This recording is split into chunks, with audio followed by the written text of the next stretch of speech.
Subic. Ay, yes, ay ang kanilang flyboard. That's true, flyboard. Ibang attraction yan. Oo. Dati nasubukan mo yan, di ba, Mar? Ikaw rin, subukan Oo natin. naman. It's super fun kaya. And it's really quite empowering pag gano'n ka na sa taas. Oo, Subukan pero, mo siya. pero before you get up, kailangan talaga practice ka ako 30 True. minutes. Hindi pa ako nakakakip. Hirap na hirap ako. Pero Yes. kailangan talaga matibay Swallow yung lots of katawan. water. Oo. Yeah. Lots of Tubig, busog ka na after.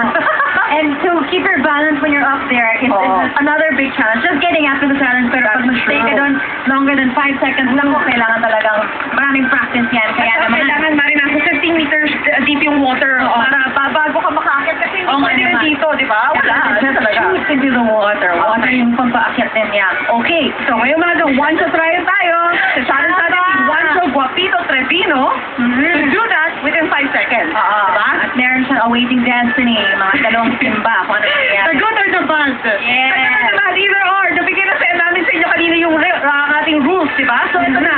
Hindi natin pa natagaling patigin natin kung kaya ni Juancho Trevino ang umakyat. Go, Juancho Guapito! Juancho, you ready? Where are you? Alright! Wow! Paano? Kasi nga, You get your chances. Okay, 1, 2, 3, go! We have to count. 1, Eh, wala pa.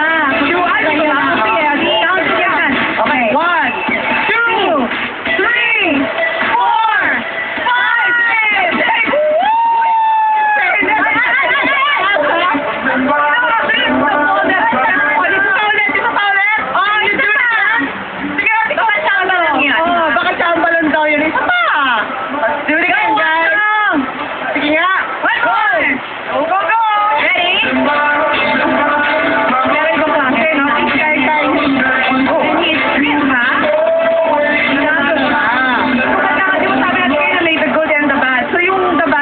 Oo nga eh.